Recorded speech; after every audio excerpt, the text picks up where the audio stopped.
رات سلطان محمود غزنوی رحمۃ اللہ علیہ شاہی لباس اتار کر عام لباس میں رعایا کی نگرانی کے لیے گشت کر رہے تھے کہ اچانک چوروں کے ایک گروہ کو دیکھا کہ آپس میں مشورہ کر رہا ہے۔ چوروں نے سلطان کو دیکھ کر پوچھا، اے شخص تو کون ہے؟ سلطان نے کہا، میں بھی تم میں سے ہی ایک ہوں۔ وہ لوگ سمجھے شاید یہ بھی کوئی چور ہے، اس لیے انہیں بھی اپنے ساتھ ملا لیا۔ پھر آپس میں باتیں کرنے لگے اور یہ مشورہ ہوا کہ ہر ایک اپنا اپنا ہنر بیان کرے تاکہ چوری کرنے میں وہی کام اس کے سپرد کر دیا جائے۔ ایک نے کہا، میں اپنے کانوں میں ایسی خاصیت رکھتا ہوں کہ کتا جو کچھ اپنی آواز میں کہتا ہے میں سب سمجھ لیتا ہوں کہ وہ کیا کہہ رہا ہے۔ دوسرے نے کہا، میری آنکھوں میں ایسی خاصیت ہے جس کو اندھیری رات میں دیکھ لیتا ہوں اس کو دن میں بلا شک و شبہ پہچان لیتا ہوں۔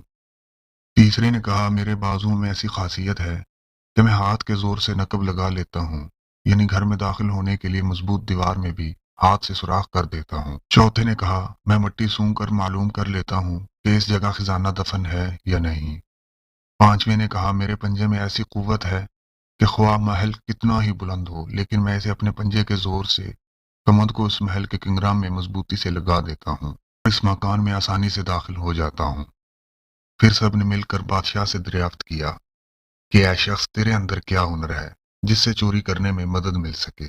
بادشاہ نے کہا، میری داڑھی میں ایسی خاصیت ہے کہ پھانسی کے مجرموں کو جب جلادوں کے حوالے کر دیا جاتا ہے اس وقت اگر میری داڑھی ہل جاتی ہے تو سب اس وقت رہائی پا جاتے ہیں۔ یہ سنتے ہی چوروں نے کہا، اے ہمارے قطب، ہمارے سردار، چونکہ مصیبت والے دن خلاصی کا ذریعہ آپ ہی ہیں، اگر ہم پکڑے جائیں تو آپ کی برکت سے چھوٹ جائیں گے، اس لیے اب ہم کو بے فکری ہو گئی ہے، کیونکہ اوروں کے پاس تو صرف ایسے ہنر تھے جس سے چوری کی تکمیل ہوتی تھی، لیکن سزا سے بچانے کا ہنر کسی کے پاس نہ تھا۔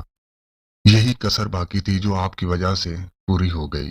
اب پکڑے جانے پر سزا کا خطرہ بھی ختم ہو گیا، بس آپ کام میں لگ جاتے ہیں۔ اس مشورے کے بعد سب نے بادشاہ محمود غزنوی رحمۃ اللہ علیہ کے محل کی طرف رخ کیا اور بادشاہ خود بھی چوروں کے بھیس میں ان کے ہمراہ ہو گئے۔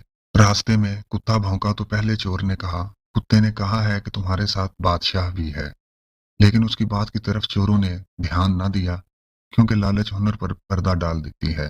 دوسرے چور نے خاک سونگی اور بتا دیا کہ شاہی خزانہ یہاں ہے۔ تیسرے چور نے کمند پھینکی اور شاہی محل میں داخل ہو گیا۔ نقب زن نے نقب لگا دی، قیمتی سامان لوٹا اور آپس میں خزانہ تقسیم کر لیا اور ہر ایک نے جلدی جلدی حصے میں آنے والا چوری کا مال چھپا لیا۔ بادشاہ نے ہر ایک کا حلیہ پہچان لیا اور ہر ایک کی قیامگاہ کے راستوں کو یاد کر لیا اور خود کو ان سے چھپا کر شاہی محل کی طرف واپس آ گئے۔ بادشاہ نے دن کو عدالت میں شب کا ماجرا بیان کر کے سپاہیوں کو حکم دیا کہ سب کو گرفتار کر لو اور سزائے موت سنا دو۔ چنانچہ وہ سب کے سب گرفتار ہو کے عدالت میں حاضر ہوئے تو تخت شاہی کے سامنے ہر ایک خوف سے کانپنے لگا، لیکن وہ چور جس کے اندر یہ خاصیت تھی کہ جس کو اندھیری رات میں دیکھ لیتا دن میں بھی اس کو بے شک و شبہ پہچان لیتا تھا، وہ مطمئن تھا۔ اس پر خوف کے ساتھ امید کے آثار بھی نمایاں تھے۔ اس شخص کا چہرہ خوف اور امید سے کبھی زرد اور کبھی سرخ ہو رہا تھا۔ بادشاہ نے حکم دیا کہ ان سب کو جلادوں کے حوالے کر کے سولی پہ لٹکا دو۔ چونکہ اس مقدمہ میں بادشاہ خود گواہ ہے اس لیے کسی اور کی گواہی ضروری نہیں۔ یہ سنتے ہی اس چور نے دل سنبھال کر ادب سے عرض کیا کہ اگر اجازت ہو تو ایک بات عرض کرنا چاہتا ہوں۔ اجازت حاصل کر کے اس نے کہا، ہم میں سے ہر ایک نے اپنے مجرمانہ ہنر کی تکمیل کر دی، اب شاہانہ ہنر کا ظہور حسب وعدہ فرما دیا جائے۔ میں نے آپ کو پہچان لیا ہے، آپ نے وعدہ فرمایا تھا کہ میری داڑھی میں ایسی خاصیت ہے کہ اگر کرم سے ہل جائے تو مجرم خلاصی پا جائے، لہٰذا اے بادشاہ سلامت اب اپنی داڑھی ہلا دیجیے تاکہ آپ کے لطف کے صدقہ ہم اپنے جرائم کی سزا سے نجات پا جائیں۔ ہمارے ہنروں نے ہمیں سولی تک پہنچا دیا، اب آپ ہی کا ہنر ہمیں اس عذاب سے نجات دلا سکتا ہے، اپنی داڑھی کی خاصیت سے ہم سب کو جلد مسرور فرما دیجیے۔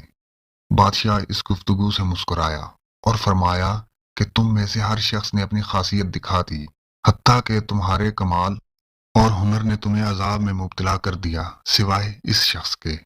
یہ سلطان کا عارف تھا اور اس کی نظر نے رات کی تاریکی میں ہمیں دیکھ لیا تھا اور ہمیں پہچان لیا تھا، بس اس شخص کی نگاہ کے صدقہ میں تم سب کو رہا کرتا ہوں۔ مجھے اس پہچاننے والی آنکھ سے شرم آتی ہے کہ میں اپنی داڑھی کا ہنر ظاہر نہ کر دوں۔